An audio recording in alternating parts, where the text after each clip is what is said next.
Ok, estamos en nuestra clase de fundamentos de enrutamiento y vamos a continuar con el capítulo 10 que trata sobre seguridad o concepto de seguridad en la LAN o de la LAN. Vámonos inmediatamente a los objetivos, pero como siempre, antes de pasar al capítulo, bueno, al contenido del capítulo 10, vamos a ver un repaso de lo que vimos en el capítulo 9. Fíjense, en el capítulo 9 estuvimos hablando del protocolo FHRP, que es el First Host Redundant Protocol, o sea, protocolo de redundancia de primer salto en español. Y me voy directamente a los objetivos que tratamos, simplemente en modo de recuento.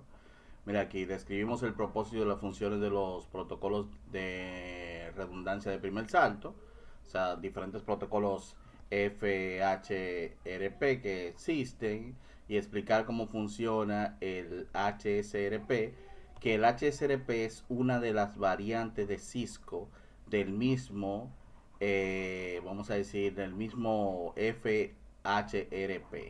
Si nos vamos a una pequeña tabla que tiene el capítulo, vamos a ver específicamente, mira aquí la tabla, donde existen diferentes protocolos de redundancia de primer salto, que en que esta se incluye el HRSP, también está el HSRP para IPv6, está el BRRP versión 2 y está la versión 3 para IPv6, también está el GLBP, que es el protocolo de balanceo de carga. Hay uno para IPv4 y una versión para IPv6. Y está también el que se considera obsoleto, que es el IRDP. Pero todo esto son variantes del mismo FHRP. Recuérdense que este protocolo lo que funciona es para tener diferentes rutas alternativas para conectarnos con, vamos a decir, tener conectividad. Por ejemplo, si tenemos varios enlaces que se conectan a internet, hay un router principal que se conecta a internet, habría otro router de respaldo, que en caso de que ese router principal falle, de todas formas los clientes aquí no se dan cuenta que hubo un fallo, porque ellos se van a conectar a internet de todas formas. Ok, básicamente de eso trató este capítulo 9. Ahora sí, pasamos al capítulo 10. Me voy a los objetivos. Fíjense aquí en los objetivos me está hablando ya específicamente de seguridad de punto de finalización. Bueno, objetivo general, explicar cómo las vulnerabilidades ponen en riesgo la seguridad de la LAN. Y ya como objetivos específicos vamos a aplicar la seguridad de punto de finalización, explicar cómo usar seguridad para reducir los ataques, control de acceso, explicar cómo utilizan, vamos a decir, cómo se utiliza AAA y 802.1x para autenticar los terminales y los dispositivos LAN, amenazas a la seguridad de capa 2, vamos a identificar las vulnerabilidades de capa 2, ataques de tabla de direcciones MAC, explicar cómo el ataque de tabla de direcciones MAC compromete la seguridad de la LAN, y ataques a la LAN, o sea, en este caso vamos a explicar los ataques a la LAN, comprometen la seguridad de la LAN. Ok, pasamos al primer punto que me habla de seguridad de punto final, Endpoint Security. Mira aquí, los ataques de red en la actualidad normalmente, vamos a decir, los medios de comunicación cubren los ataques de red externos a redes empresariales, por ejemplo, eso es lo que se entiende por el concepto. Sencillamente busque en internet por los más nuevos ataques de red, o sea, usted puede hacer una investigación y encontrará información actualizada de ataques actuales. Muy posiblemente esos ataques envuelven una o más de las siguientes tipos de ataques. Por ejemplo, tenemos, si usted hace una búsqueda en Google, por ejemplo, en Google usted puede buscar cuáles son los tipos de amenazas y ataques que hay actualmente. Le van a aparecer diferentes tipos de ataques que hay actualmente, vamos a decir, en la red, pero puede ser que sea uno de estos mismos mencionados aquí. Denegación de servicio distribuida, o sea, mejor conocida como denial service, o sea, distribute denial service. Se trata de un ataque coordinado desde muchos dispositivos llamados zombies con la intención de degradar y detener el acceso público a un sitio web. y los recursos, por ejemplo, de una organización. Es como que el servidor al servidor de Hotmail o de Gmail le estén mandando tantas solicitudes de correo, que cuando usted como usuario legítimo trata de entrar al correo, no puede entrar porque el servidor está muy saturado. Eso es lo que se forma una denegación de servicios. La denegación de servicio distribuida es diferente a la denegación de servicio normal, porque en la distribuida es lo que vamos a decir, los equipos son los que se encargan de infectar algunas máquinas, que esas máquinas inocentes al final son las que se convierten en zombies y son las que realizan el ataque al servidor.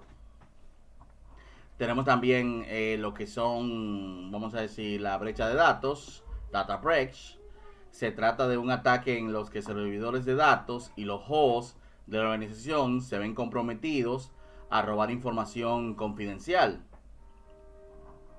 También tenemos los software maliciosos, vamos a decir en este caso los malware.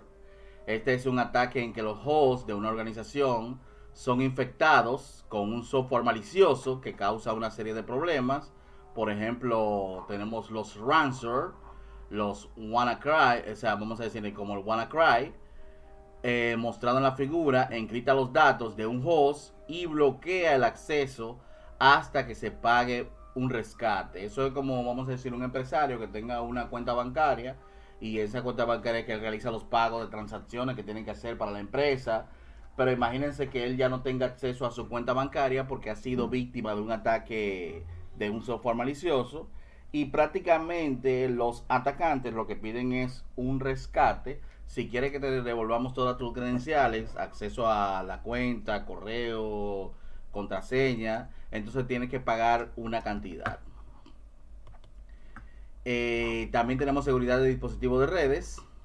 Se necesitan diversos dispositivos de seguridad de red para proteger el perímetro de la red del acceso exterior. Estos dispositivos podrían incluir los siguientes. Podemos tener una VPN, una Virtual Private Network, que proporciona una conexión segura a usuarios remotos a través de la red pública. O sea, la red pública se refiere a la red de internet, por ejemplo.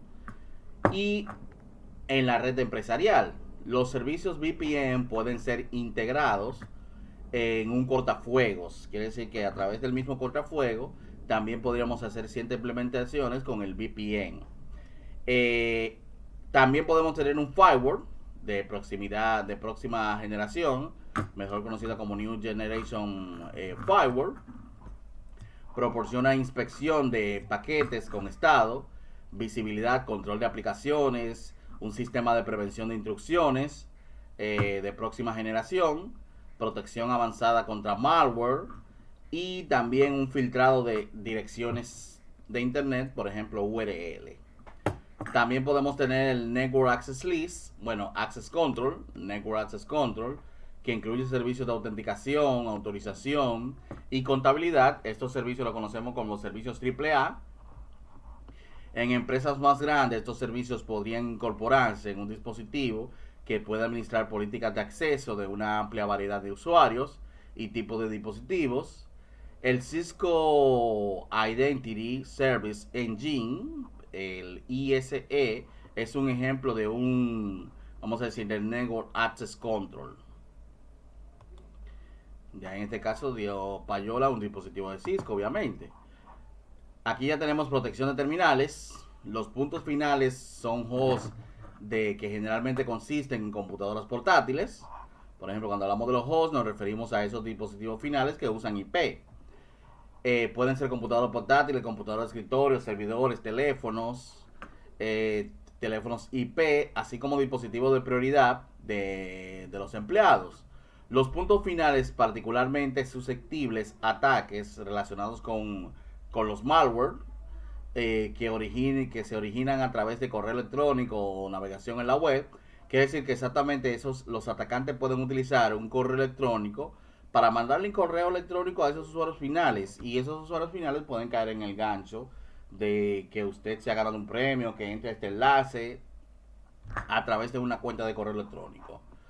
Los puntos finales suelen utilizar características de seguridad tradicionales basadas en hosts, como antivirus, anti-malware, firewall basado en host, sistema de protección de instrucciones, que están basados ya en esos dispositivos finales host, que ya sabemos que pueden ser teléfonos, tabletas, celulares, etcétera, etcétera. Los puntos finales de hoy están mejor protegidos por una combinación del Network Access Control, los software, vamos a decir en este caso, software AMP, que se refiere a los mismos software de... ¿dónde fue que lo vi? Aquí, mira aquí, de los protección de avanzada de malware, AMP. También podemos tener firewall basados en host, de sistema de prevención de instrucciones, mejor conocida como HIPS, que están basados en host. Los puntos finales de hoy están más protegidos o mejor protegidos. Tienen una combinación del Network Access Control. Tienen también AMP. Tienen un dispositivo de seguridad de correo electrónico. ESA y tienen dispositivo de seguridad web, mejor conocido como WSA. Prácticamente los sistemas actuales ya tienen cierta protección. Incluso los proveedores de servicios nos pueden dar la mayoría o nos pueden garantizar la mayoría de esos recursos. Ya aquí me está hablando del Cisco Email Security Appliance. El dispositivo Cisco ESA, es el Email Security Appliance, está diseñado para monitorear protocolos simples de transferencia de correo, para monitorear el SMTP. Cisco ESA se utiliza constantemente mediante datos en tiempo real de Cisco, Talos, que detecta y vamos a decir correlaciona las amenazas con un sistema de monitoreo que utiliza una base de datos mundial. Cisco ESA extrae estos datos de inteligencia de amenazas cada 3 o 5 minutos. Quiere decir que se mantiene bastante actualizado. Estas son algunas funciones del Cisco ESA. Puede bloquear amenazas conocidas, remediar contra un malware invisible que evade la detección inicial, descartar correos electrónicos con enlaces incorrectos, bloquear el acceso a sitios recién infectados, encriptar el contenido de los correos salientes para prevenir pérdida de datos. O sea, todas esas funciones puede realizar este equipo, este appliance. También tenemos el Cisco Web Security Appliance, WSA. Este es una tecnología de mitigación o de reducción para amenazas basadas en la web. Ayuda a las organizaciones a abordar los desafíos de asegurar y controlar el tráfico web. Recuerden que la mayoría de recursos o la mayoría de sistemas siempre tienen páginas web. Cisco WSA combina una protección avanzada contra malware, visibilidad y control de aplicaciones, controles de políticas de uso aceptables e informes. El Cisco WSA proporciona un control total sobre cómo los usuarios acceden a Internet. Ciertas funciones y aplicaciones como chat, mensajería, video, audio pueden permitirse, restringirse con límites de tiempo y ancho de banda o bloquearse de acuerdo con los requisitos de la organización. La WSA puede realizar listas negras de direcciones de URL, filtrado de URL, escaneo de malware, categorización de los URL, filtrado de aplicaciones web y cifrado y descifrado del tráfico web. Este sería ya entonces el WSA, que es el Web Security Appliance. Ok, aquí me está hablando ya del control de acceso. Cuando hablamos del control de acceso, la autenticación con una contraseña local. Muchas formas de autenticación pueden ser llevadas a cabo en dispositivos de red y cada método ofrece diferentes niveles de seguridad. El simple método de autenticación por acceso remoto es para configurar un inicio de sesión y contraseña. Combinación, vamos a decir en este caso, una contraseña combinación en consola, líneas BTY, puertos auxiliares, que ya eso es parte de la configuración básica que habíamos hablado anteriormente. Como se muestran las líneas BTY en el siguiente ejemplo, mira aquí el line BTY 04, password Cisco, eso yo lo había visto en la configuración. SSH es el tipo de acceso remoto más seguro, requiere un nombre de usuario y contraseña. El nombre de usuario y la contraseña se pueden autenticar localmente. Ya, fíjense que ya en la configuración de SSH tiene algunos parámetros adicionales que con este simplemente sería configurar para Telnet. Para SSH, miren, hay que dar un poco más de pasos. El método de base de datos local tiene algunas limitaciones. Las cuentas de usuario deben configurarse localmente. En este caso sería ya en esos equipos locales. O sea, en cada dispositivo que no sea escalable se debe configurar esas cuentas de usuario. Ok, seguimos aquí. Aquí me está hablando ya de la seguridad AAA o los componentes del AAA. AAA significa Authentication, Authorization, y en términos en inglés sería Accounting, que es como una auditoría, vamos a decir, Authentication, Authorization y Accounting, pero ellos tienen otro término para traducirlo. Es como una auditoría, sí. Para poner la AAA también en español. Autenticación, autorización y contabilidad. Proporciona un marco principal para configurar y controlar el acceso de dispositivos de red. Con este sistema AAA se puede controlar autenticación, quién se autenticó en el sistema, autorización, qué estaba permitido a ese usuario hacer en ese sistema, y esa auditoría o contabilidad se refiere a qué el usuario hizo mientras estuvo en el sistema. AAA es un modo de controlar, o sea, un modo de controlar quién tiene permiso de acceder a una red, autenticar, controlar lo que las personas pueden hacer mientras se encuentran en la red, eso sería ya la parte de autorizar, y el acceso, vamos a decir, y qué acciones realizan mientras acceden a la red, ya esa es la parte de contabilizar o accounting, por eso tiene la AAA. Ok, mira aquí esto es la autenticación. Dos métodos de implementación de autenticación AAA son local o basadas en servidores. O sea, mira aquí el Service.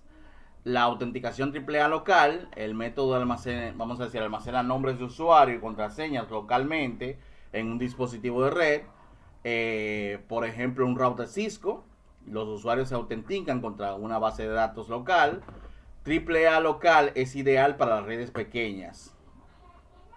Ahora, la autenticación AAA basada en servidor, con un método basado en el servidor, el enrutador accede a un servidor central AAA. El servidor AAA contiene los nombres de usuario, contraseña y todos los usuarios. El router AAA usa un protocolo de sistema de control de acceso vamos a decir, controlador de acceso a terminales, mejor conocida como TACAC. El protocolo de servicio de autenticación remoto para usuarios de entrada telefónica, radios, para comunicarse con el servidor AAA o el servidor de AAA. Cuando hay múltiples enrutadores y switches basados en el servidor, es más apropiado. Ok.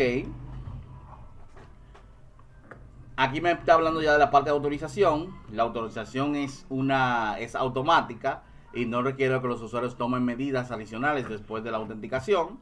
Autenticación sería entrar al sistema con usuario y contraseña. La autorización es lo que el usuario está permitido, depende de las políticas. La autorización controla lo que el usuario puede hacer o no en la red después de una autenticación satisfactoria. La autorización utiliza un conjunto de atributos que describe el acceso del usuario a la red. El servidor AAA utiliza esos atributos para determinar los privilegios y las restricciones para ese usuario en particular. Ya aquí ven la parte de accounting, que es la contabilidad o la auditoría. La auditoría de AAA recopila los datos de uso de los registros de AAA y los informa. O sea, todo lo que el usuario va haciendo en el sistema se va registrando. Por eso dice una auditoría. La organización puede utilizar estos datos para fines como auditorías o facturación. Los datos recopilados pueden incluir la hora de inicio o finalización de la conexión, los comandos ejecutados, la cantidad de paquetes y número de bytes. Vamos a decir, en un uso muy implementado de la contabilidad es combinarlo con la autenticación AAA. Los servidores AAA mantienen un registro detallado de lo que el usuario autenticado o hace exactamente en el dispositivo, como se muestra en la imagen. Esto incluye todos los comandos, por ejemplo, en ejecución y la configuración que emite el usuario.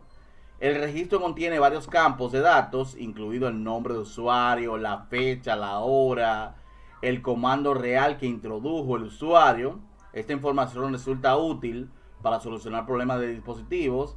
También proporciona evidencia de cuando las personas realizan actos maliciosos. Imagínense que usted ya sea vamos a decir, sea una persona capacitada para hacer, vamos a decir, informática forense, averiguar datos o recopilar datos de las computadoras para en caso de que se presente algún evento, vamos a decir, fuera de lugar. Entonces se puede obtener información a través de esos registros AAA que le pueden ayudar a resolver cualquier situación. Ya que me está hablando del 802.1x, es el estándar 802.1x que define el control de acceso y el protocolo de autenticación basado en puertos. Evita que las estaciones de trabajo no autorizadas se conecten a una LAN a través de puertos del suite de acceso público. El servidor de autenticación autentica cada estación de trabajo que está conectada a un puerto del suite antes de habilitar cualquier servicio ofrecido por el suite o la LAN. Con la autenticación basada en puertos 802.1x, que en este caso el 802.1x incluye todos los estándares Wi-Fi, por ejemplo. Los dispositivos de red tienen roles específicos, por ejemplo, cliente, suplicante. O sea, cliente también se le llama suplicante. Este es el dispositivo que ejecuta el software de cliente compatible con el 802.1x, que está disponible para dispositivos de cable o inalámbricos. Tenemos el switch, que es el autenticador. El switch actúa como un intermediario entre el cliente y el servidor de autenticación. Solicita la identificación de la información del cliente, verifica dicha información al servidor de autenticación y transmite una respuesta al cliente. Otro dispositivo puede actuar como autenticador. Esto es un punto de acceso, por ejemplo, inalámbrico. Tenemos el servidor de autenticación. El servidor, vamos a decir, el servidor valida la identidad del cliente y notifica al suite o al punto de acceso inalámbrico que el cliente está o no autorizado para acceder a la LAN y los servicios del switch. Aquí me está mostrando los tres roles, los mismos tres roles, tanto el cliente como, en este caso, el autenticador, como el servidor de autenticación. Ya aquí me está hablando de la amenaza a la seguridad de capa 2. Fíjense, ya sabemos que la capa 2 del modelo OSI es la capa de enlace de datos. Si la vulnerabilidad de capa 2, recuerde que el método de referencia o el modelo de referencia OSI está dividido en 7 capas, las cuales trabajan de manera independiente una de otra. La figura muestra la función de cada capa. Vamos a decir, de cada capa, los elementos de núcleo pueden ser explotados. O sea, cuando hablamos de la capa de núcleo, recuerden, si nos referimos al modelo jerárquico de 3 capas, la capa de núcleo, la capa de distribución, la capa de acceso. La capa de acceso es la que está más cercana a los dispositivos finales. Por eso lo relaciona aquí con la capa de enlace de datos. Los administradores de red implementan habitualmente soluciones de seguridad para proteger los elementos de capa 3 hasta la capa 7. Ellos usan las VPN, que ya sabemos que una VPN es una Virtual Private Network, una red privada virtual. Utilizan los firewall, los cortafuegos, y dispositivos IPS, sistema de detección de intrusiones, para proteger estos elementos. Si la capa 2 se ve comprometida, todas las capas superiores también se ven afectadas. Por ejemplo, si el atacante con un acceso a la red intenta capturar los marcos, se refiere a las tramas, intenta capturar las tramas de la capa 2, entonces la seguridad implementada en las capas anteriores sería inútil. El atacante podría causar mucho daño en la infraestructura de red LAN de capa 2. Entonces, por eso, aunque cada capa trabaja independiente de otro, los mecanismos de seguridad se implementan a nivel general. Y también por capas. O sea, aquí me está hablando ya categorías de ataques en el suite. La seguridad es solamente tan sólida, o sea, la seguridad es solamente tan sólida como el enlace más débil en el sistema. La capa 2 es considerada el enlace más débil. Esto se debe a que los LAN estaban tradicionalmente bajo control administrativo de una sola organización. Inherentemente confiamos en todas las personas y dispositivos conectados a nuestra LAN. Hoy, con lo que es la implementación de traer su propio dispositivo, o sea que nosotros podemos traer nuestros dispositivos inteligentes, como celulares inteligentes, tabletas, tener anillos inteligentes, relojes inteligentes, se pueden traer sus propios dispositivos a la red. Con el BGOD, que trae su propio dispositivo, y los ataques más sofisticados, nuestra LAN se han vuelto más vulnerables a la penetración. Entonces existen diferentes categorías, y me da ejemplo de cada uno. Tenemos ataques de tabla MAC, incluye ataques de inundación de direcciones MAC. Tenemos ataques de VLAN, incluye ataques de la VLAN, hopping, y también la VLAN de doble marcado. También incluye ataques de entre dispositivos en una VLAN común. Tenemos también los ataques de DHCP, incluye ataques de DHCP, Starvation, y tenemos el DHCP Spoofing. Tenemos ataques ARP, incluye la suplantación de ARP y los ataques de envenenamiento de ARP. Recuerden que ARP es el Address Resolution Protocol, y en este caso el protocolo de resolución de direcciones. Imagínense que se implemente vamos a decir, un ataque con este protocolo. Se puede obtener información importante de la red, ya que él siempre va a relacionar direcciones IP con direcciones MAC, y es el que ayuda a construir la tabla de direcciones MAC. Incluso tenemos los ataques de suplantación de direcciones, incluyen los ataques de suplantación de direcciones MAC e IP. Y tenemos los ataques de STP, que recuerden que el STP es el Spanning Tree Protocol. Incluye ataques de manipulación al protocolo de árbol de expansión, que es el mismo Spanning Tree Protocol. Ya aquí me está hablando ya de técnicas de mitigación de ataques en el suite. Tenemos seguridad de puertos.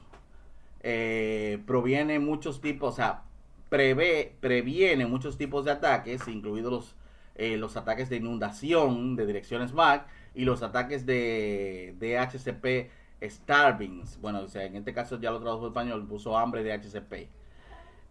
Detección de DHCP, previene ataques de suplantación de identidad y acotamiento de DHCP. Inspección de ARP dinámica, o sea, mejor conocida como DAI, previene la suplantación de ARP y los ataques de envenenamiento de ARP. Y la protección de IP de origen, IPS, bueno, en este caso sería como un IP Security Guard, impide los ataques de suplantación de direcciones MAC e IP. Estas soluciones de capa 2 no serán efectivas si los protocolos de administración no están asegurados. Se recomiendan las siguientes estrategias. Utilice siempre variantes seguras de los protocolos de administración, como SSH en vez de utilizar Telnet, protocolo de copia de seguridad en vez de utilizar el FTP tradicional, el FTP seguro también, seguridad de capa, vamos a decir, de seguridad de capa de socket seguro, el Security Socket Layer, capa de transporte SSL, TLS. Considero usar la red de administración fuera de banda para administrar dispositivos. Recuérdense que en banda sería con una red conectada, fuera de banda sería simplemente con el cable de consola. Uso una VLAN de administración dedicada que solo aloje el tráfico de administración, y use lista de control de acceso, mejor conocida como Access Control List, para filtrar el acceso no deseado. O sea, sería para decir qué se permite y qué no se permite en la red local. Ya aquí me está hablando de ataques de direcciones MAC, ataques de tabla de direcciones MAC. Mira aquí, la revisión de la operación del suite. Recuerde que para tomar decisiones de reenvío, un suite LAN de capa 2 crea una tabla basada en las direcciones MAC de origen de las tramas recibidas. Esto se llama una tabla de direcciones MAC. También le llamamos la tabla de memoria de contenido direccionable. Las tablas de direcciones MAC se almacenan en la memoria y se usan para cambiar suite, vamos a decir en este caso tramas del suite, más eficientemente. Recuerden que la tabla de direcciones MAC funciona como un mapa para el suite tomar decisiones de reenvío. Entonces, este comando especial se utiliza en el suite para ver el contenido de esa tabla de direcciones MAC. Mira aquí que me muestra el Choke MAC Address Table Dynamic, que en este caso, fíjense cómo me está mostrando todas las conexiones dinámicas y me están poniendo el puerto asociado que está utilizando la dirección MAC X. Todas en este caso pertenecen a la VLAN 1. Ok, aquí me está hablando de inundación de tablas de direcciones MAC. Todas las tablas MAC tienen un tamaño fijo, por lo que el interruptor puede quedarse sin espacio para guardar direcciones MAC. Los ataques de inundación de direcciones MAC aprovechan esta limitación al bombardear al suite con direcciones MAC de origen falsas hasta que la tabla de direcciones MAC esté llena, prácticamente se satura el dispositivo. Cuando esto ocurre, el suite trata el frame o la trama como una unidifusión desconocida y comienza a inundar todo el tráfico entrante. Por todos los puertos en la misma VLAN, sin hacer referencia a la tabla de direcciones MAC. Esta condición ahora permite que el atacante capture todas las tramas enviadas desde un host a otro en la LAN local o en la VLAN local. Nota, el tráfico vamos a decir, se inunda solo dentro de la LAN o de la VLAN local. El atacante solo puede capturar el tráfico dentro de esa LAN o de esa VLAN local a la que se está conectada, en este caso a la que está conectada el atacante. Él puede trabajar simplemente a través de la VLAN o de la red local. Ya aquí me está hablando ya la mitigación de ataques de tabla de direcciones MAC. Lo que hace que herramientas como el MACOF sean peligrosas es que el atacante puede crear un ataque de desbordamiento de tablas MAC muy rápidamente. Por ejemplo, el Suite Catalyst de la serie 6500 puede almacenar 132.000 direcciones MAC en una tabla de direcciones MAC. Una herramienta como el MACOF puede inundar un interruptor, o sea, en este caso con hasta 8000 cuadros falsos por segundo, crear vamos a decir, un ataque de desbordamiento de tabla de direcciones MAC en cuestión de segundos. Otra razón por la que estas herramientas de ataque son peligrosas es porque no solo afectan el interruptor local, sino también afectan interruptores conectados de capa 2, como las tablas de direcciones MAC del suite está llena, comienza a desbordar todos los puertos, incluidos los conectados a otros switches de capa 2, o sea, comienza a mandar o a redistribuir esa información.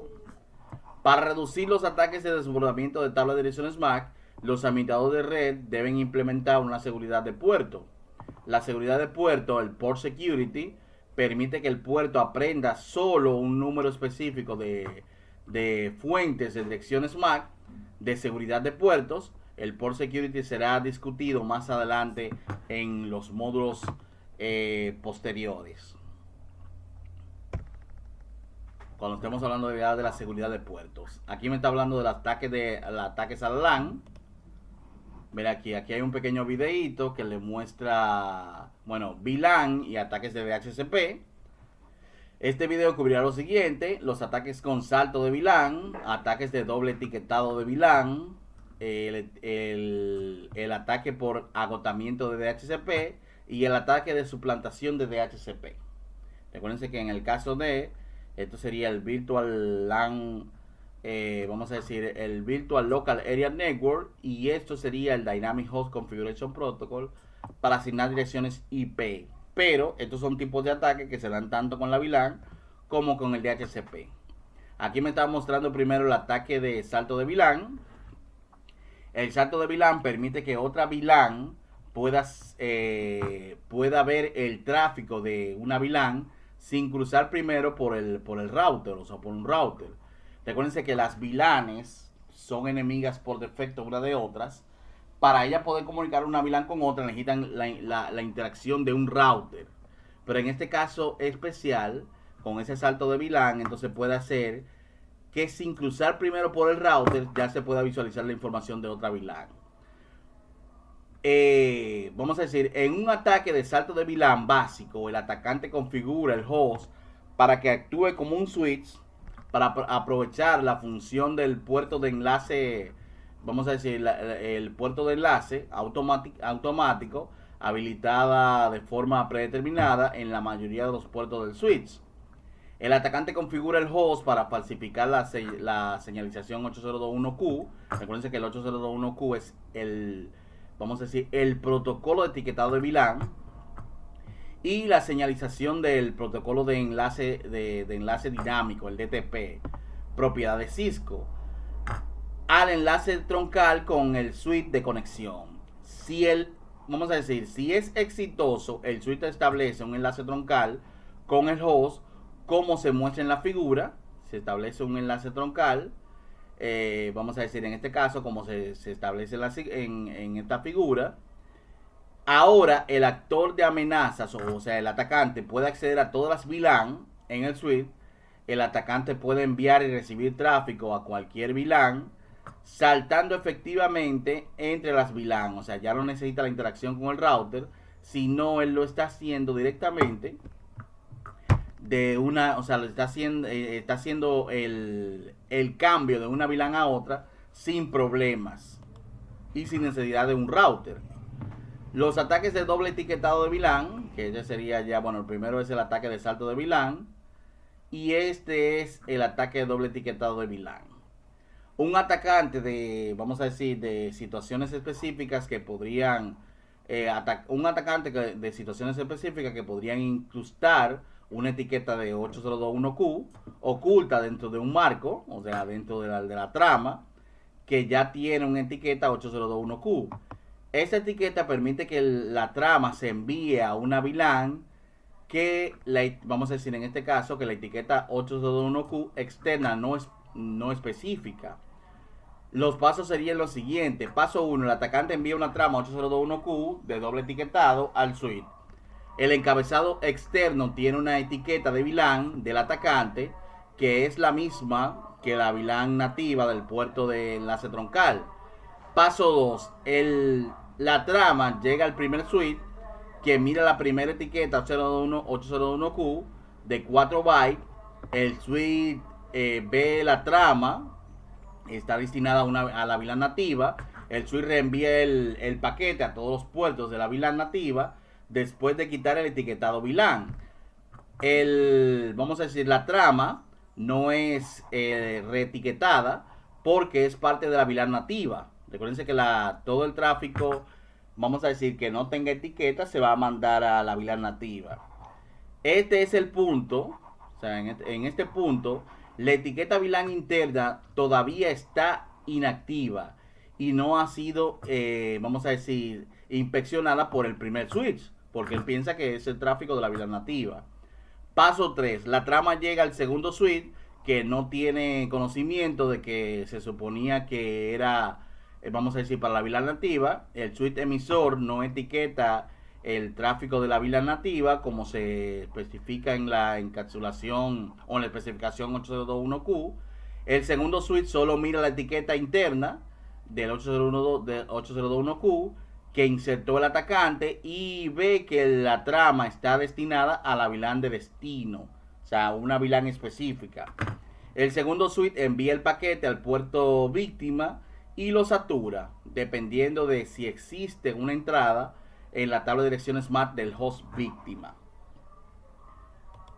Ok, seguimos con el ataque de doble etiquetado. Un ataque de doble etiquetado de VLAN es unidireccional y funciona únicamente cuando el atacante está conectado a un puerto que reside en la misma VLAN que la VLAN nativa del puerto troncal. La idea es que el doble etiquetado permite al atacante enviar datos a hosts, a servidores en la VLAN, que de otro modo se bloquearía por algún tipo de configuración de control de acceso. Presumiblemente también se permitirá el tráfico de retorno, lo que dará al atacante la capacidad de comunicarse con dispositivos en la VLAN normalmente bloqueada. La forma de mitigar el ataque de, vamos a decir, el ataque de VLAN, se pueden evitar los saltos de VLAN y los ataques de etiquetado doble de VLAN mediante la implementación de las siguientes pautas de seguridad troncal, como se discutió en el módulo anterior. Deshabilitar el troncal en todos los puertos de acceso, o sea, no debe estar habilitado. Deshabilitar el troncal automático en los enlaces troncales para poder habilitarlos de manera manual. Y asegurarse que la VLAN nativa solo se usa para enlaces troncales. Ya aquí me está hablando de los mensajes de DHCP. Los servidores de DHCP proporcionan dinámicamente información de configuración IP a los clientes, vamos a decir en este caso a los clientes, como la dirección IP, la máscara de su red, el gateway predeterminado, los servidores DNS, entre otras cosas. En la figura se muestra una revisión de secuencia de intercambio de mensajes de DHCP entre el cliente y el servidor de DHCP. Recuérdense, estos son los 4 tipos de mensajes que se envían entre un servidor y un cliente de DHCP. El cliente de DHCP manda el DHCP Discover, el DHCP le manda un DHCP Offer, dándole una oferta. El cliente manda un DHCP Request, que ya es una solicitud formal. Y el cliente responde, el servidor responde a esa solicitud. O sea, en este caso, mírenlo aquí. El DHCP Discover, DHCP Offer, DHCP Request y DHCP ACK. Ahora, los mensajes de DHCP. Los dos tipos de ataques de DHCP son, y vamos a decir, iniciación y suplantación de identidad. Ambos ataques pueden ser mitigados implementando un DHCP snooping. El ataque de DHCP starving, que es el hambre de DHCP, el objetivo de este ataque es crear una saturación, o sea, un ataque de negación de servicio para conectar clientes. Los ataques de agotamiento de DHCP requieren una herramienta de ataque como el Gobbler. Gobbler tiene una capacidad de ver todo el alcance de las direcciones IP alquilables e intenta alquilarlas todas. Específicamente, esta crea un mensaje de DHCP de descubrimiento con una dirección MAC falsa. También tenemos los ataques de DHCP spoofing.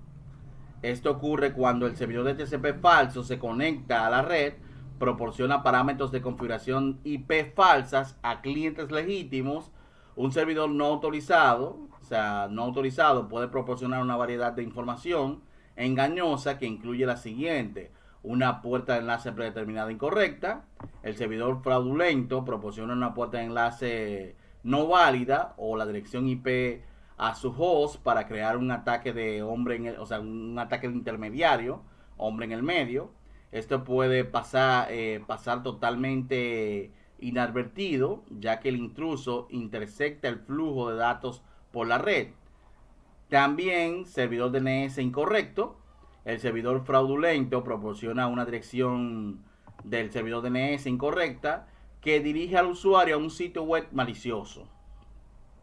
Y detección, vamos a decir, dirección IP incorrecta. El servidor fraudulento proporciona una dirección IP no válida que crea una, vamos a decir, crea efectivamente un ataque de negación distribuida. Bueno, un ataque de negación de servicio en el cliente de DHCP. Aquí hay un pequeño video que me muestra los ataques de ARP, ataques de, vamos a decir en este caso STP, y reconocimiento del Cisco Discovery Protocol. En este video cubrirá los siguientes: ataques por suplantación de ARP, ataques de envenenamiento ARP, ataques de STP, que es el Spalling Protocol, y reconocimiento del Cisco Discovery Protocol. Mira, aquí estos son mensajes del HCP. Los hosts transmiten solicitudes ARP para determinar si la dirección MAC de un host con una dirección IP de destino. Todos los hosts de la subred reciben y procesan la solicitud ARP. El host con la dirección IP que coincide con la solicitud de ARP envía respuestas de ARP. El cliente puede enviar una respuesta ARP no solicitada llamada ARP gratuito. Lo conocemos como el ARP gratuitous o gratuitous ARP. Otro host en la subred almacena la dirección MAC y la dirección IP contenidas en el, vamos a decir, en este caso en el gratuitous ARP, en la tabla ARP. El atacante puede enviar un mensaje ARP gratuito que contiene la dirección MAC falsificada vamos a decir, a un suite. El suite actualiza la tabla, vamos a decir, la tabla MAC en consecuencia. En un ataque típico, un atacante envía respuestas ARP no solicitadas a otro host en la subred con la dirección MAC del atacante, la dirección IP de la puerta de enlace predeterminada, configurando efectivamente un ataque de intermediario o man in the middle. Hay muchas herramientas disponibles en internet para crear ataques de ARP intermediario o man in the middle. IPv6 utiliza un protocolo de descubrimiento de vecinos, mejor conocida como el ICMP versión 6. Bueno, el ICMP versión 6 es el protocolo de control de mensajería para IPv6, pero el protocolo realmente sería el Neighbor Discovery para resolución de direcciones de capa 2. IPv6 utiliza el protocolo de descubrimiento de vecinos para la resolución de direcciones de capa 2. Recuérdense, en el caso de IPv4 es que es el que usa ARP. En IPv6 se utiliza el Neighbor Discovery. La falsificación de ARP y la intoxicación por ARP se mitiga mediante la implementación de la inspección dinámica de ARP, mejor conocida como el DAI. Ya aquí me está hablando de ataques de suplantación de direcciones. La suplantación de direcciones IP es cuando el atacante secuestra una dirección IP válida de otro dispositivo en la red o usa una dirección IP aleatoria. La suplantación de direcciones IP es difícil de reducir o de mitigar, especialmente cuando se usa dentro de una subred a la que pertenece la IP. Los agentes de amenaza cambian las direcciones MAC de un host para que coincida con otra dirección MAC conocida del host de destino. El switch sobrescribe la entrada actual de la tabla MAC y asigna direcciones MAC al nuevo puerto. Luego, sin darse cuenta, reenvía las tramas de destino al host objetivo, en este caso al host atacante. Cuando el host de destino envía tráfico, el switch corregirá el error, realineando la dirección MAC al puerto original. Para evitar que el switch devuelva la asignación del puerto a su estado correcto, el atacante puede crear un programa o un script que constantemente enviará tramas al switch para que el switch mantenga la información incorrecta o falsificada. No hay un mecanismo de seguridad de capa 2 que permita que el switch verifique la fuente de las direcciones MAC, que es lo que hace tan vulnerable la suplantación de identidad, en este caso en la capa 2. La suplantación de direcciones IP y MAC se puede mitigar mediante la implementación de IP SwordGuard, o sea que en este caso es un mecanismo de seguridad IP, como el IP Security o el IP SG, o sea, SwordGuard. Ataques de STP, recuerden que este es el Spalling Protocol. Los atacantes de red pueden manipular el protocolo de árbol de expansión, el Spanning Tree Protocol, para realizar un ataque de falsificación de puente raíz. Recuerden que el puente raíz sería ese switch principal que prácticamente manda la información a los demás switches. O cambiando la topología de una red, los atacantes pueden capturar todo el tráfico en el dominio del switch inmediato. Para realizar un ataque de manipulación de STP, el host atacante transmite unidades de datos de protocolos de puente, mejor conocido como el BPDU. Recuerden que los BPDU son los mensajes que se intercambian en la topología STP, que contienen cambios de configuración y topología que forzarán a recalcular el árbol de expansión. Las BPDU enviadas por los hosts atacantes anuncian una prioridad de puente inferior en un intento de ser elegidos como el root bricks. Recuerden que el root bricks en este caso es ese router principal. Lo conocemos como el puente raíz. Este ataque, vamos a decir, este ataque STP es mitigado implementando una BPDU guard. Recuerden que el BPDU guard es seguridad que le podemos poner a los mensajes BPDU. En este caso, un BPDU guard en todos los puertos del acceso. BPDU guard se discute con más detalles más adelante en este curso. O sea, en capítulos posteriores vamos a ver lo que es la configuración del BPDU guard. Reconocimiento de CDP. Recuerden que este es el Cisco Discovery Protocol. Cisco Discovery Protocol es un protocolo de detección de enlaces de capa 2 patentado por Cisco. Está habilitado en todos los dispositivos Cisco de manera predeterminada. Los administradores de red también usan el CDP para configurar dispositivos de red y solucionar problemas. La información de CDP se envía a través de puertos habilitados para CDP en transmisiones periódicas, sin cifrar y sin autenticar. La información de CDP incluye la dirección IP del dispositivo, la versión del software de iOS, la plataforma, las funcionalidades, la VLAN nativa, el dispositivo que recibe el mensaje de CDP, actualiza la base de datos de CDP. Para reducir la explotación de CDP, se debe limitar el uso de CDP en los dispositivos y puertos. Por ejemplo, se debe deshabilitar CDP en todos los puertos externos que se conectan a dispositivos no confiables. Para deshabilitar CDP globalmente en el dispositivo, use el comando no CDP run. Para habilitar CDP globalmente, use el comando CDP run. Para deshabilitar CDP en un puerto, use el comando de configuración de interfaz no CDP enable. Para deshabilitar CDP, para habilitar nuevamente el CDP en el puerto, use el comando en el modo de configuración de interfaz CDP enable. Mira, aquí me está mostrando, hay una nota. Link Layer Discovery Protocol también es vulnerable a los ataques de reconocimiento. En este caso, configure para activarlo o desactivarlo. Mira aquí, no LDP run o simplemente LDP run para activarlo. Ok, este es el modo de práctica. Llegamos al final del capítulo 10. Déjame detener el video y nos vemos en otro video.